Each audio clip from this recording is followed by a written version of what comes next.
I'd like to speak to you, please, Miss Stuyvesant. Oh, go right ahead. I want you girls to ask me questions. Well, I guess I have what you called a round face. And I wear my hair the way you said I shouldn't. But I don't see how things like that and posture and mannerisms and the other things will make a girl more popular if she's not pretty to begin with. दुनिया के हर कोने में beauty और attractiveness का एक अलग standard है और ये स्टैंडर्ड हर इंसान के लिए यूनिक हो सकता है। पर ऐसा क्या है हमारे फेशियल फीचर्स में जो दूसरों को अट्रैक्ट या रिपेल करता है? क्यों पहला इंप्रेशन किसी को मिलना नहीं पर उन्हें देखना होता है? इन क्वेश्चंस का आंसर हमें मेनली 3 चीज़ों में मिल सकता है: facial symmetry, physical manifestation of hormonal regulation and averageness. जब भी हम किसी को सबसे पहले देखते या फिर मिलते हैं तो हम ऑब्जर्व करते हैं कि उनका फेस कितना सिमेट्रिकल है, यानी उनके फेस की एक साइड उनके दूसरी साइड से किस हद तक मिलती है। हमारे ब्रेन को सिमेट्रिकल फेसेस एसिमेट्रिकल फेसेस से ज़्यादा पसंद है क्योंकि सिमेट्री एक इंसान की हेल्थ को दर्शाती है।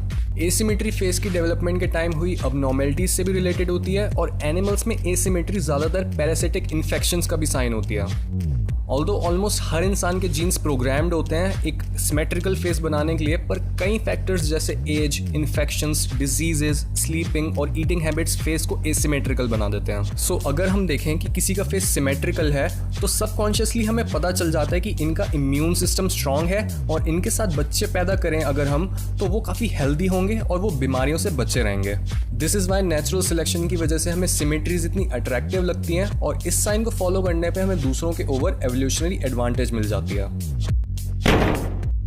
एस्ट्रोजन और टेस्टोस्टेरोन जैसे हार्मोन्स हमारी फिजिकल ग्रोथ, मूड, मेटाबॉलिज्म और बॉडी के कई बाकी फंक्शंस को कंट्रोल करने के अलावा हमें हमारे उन फीचर्स को भी डेवलप करने में हेल्प करते हैं जो हमें अट्रैक्टिव बनाते हैं। फॉर एग्जाम्पल, एस्ट्रोजन ऐसे फीचर्स को प्रोमिनेंट बनाता है जो फर्टिलिटी को इंडिकेट करते हैं और मेल्स को भी वही फीमेल ज़्यादा अट्रैक्टिव लगती हैं जिनमें फर्टिलिटी के साइंस हों, जिससे पता लगे कि विमेन ना तो ज़्यादा छोटी है एज में और ना ही ज़्यादा ओल्ड है।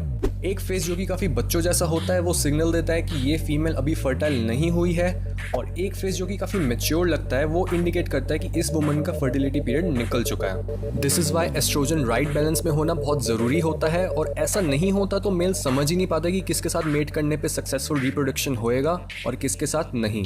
अगर हम फिजिकल मैनिफेस्टेशन की बात करें तो फीमेल्स जिनकी बड़ी आइज़, फुल लिप्स और चिन नैरो होती है उनके ये फीचर्स यूथ को रिप्रेजेंट करते हैं, और इसके साथ हाई चीक बोन्स मैच्योरिटी को रिप्रेजेंट करती हैं। ये एक आइडियल लुक होती है फीमेल्स की जो मेल्स को सबसे ज़्यादा अट्रैक्ट करती है, और तभी हमें ये फीचर्स सुपर मॉडल्स में काफ़ी फ्रीक्वेंटली देखने को मिलते हैं। On the other hand, males के केस में ज़्यादा टेस्टोस्टेरोन होने का मतलब है हैवी आईब्रोज, थिन चीक्स और स्क्वेयर जॉज।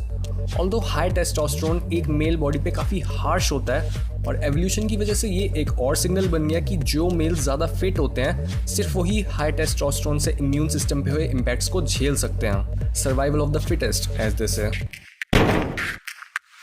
थर्ड फैक्टर थोड़ा काउंटर इंट्यूटिव साउंड कर सकता है क्योंकि इसमें वो फीचर्स हैं जो कि एक ग्रुप में काफ़ी कॉमन होते हैं। कॉमन फीचर्स टिपिकली एक इंडिविजुअल यूनिक फेस से ज़्यादा अट्रैक्टिव होते हैं क्योंकि फेस की एवरेजनेस इंडिकेट करती है कि वो जीन्स काफ़ी बार रेप्लिकेट हो चुके हैं और वो इतने हेल्दी हैं कि वो अभी तक टिके हुए हैं और उनको फ्यूचर पॉपुलेशन में ले जाना सेफ है। ये एवरेज फेसेस को चूज़ करने की प्रेफरेंस काफ़ी कॉमन है, पर इस पर भी कई लिमिट्स हैं क्योंकि अगर एक ग्रुप में एवरेजनेस काफ़ी बढ़ चुकी है तो उसका मतलब उसमें इन ग्रुप ब्रीडिंग हो रही है।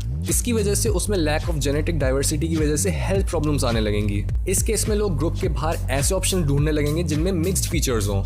ये इसलिए क्योंकि mixed features different populations, genetic diversity और अलग अलग एनवायरनमेंट्स में अडेप्ट होने की कैपेबिलिटी को रिप्रेजेंट करते हैं। सो बेसिकली हम बोल सकते हैं कि स्पेसिफिक फेशियल फीचर्स की प्रेफरेंस काफ़ी सब्जेक्टिव होती है, लेकिन अगर वो फीचर्स किसी तरीके से रिप्रोडक्टिव या फिर एवोल्यूशनरी एडवांटेज से रिलेटेड हैं तो टाइम के साथ साथ वो पूरे ग्रुप की ही यूनिवर्सल प्रेफरेंस बन जाएंगे और वो हमारा नया ब्यूटी स्टैंडर्ड होगा।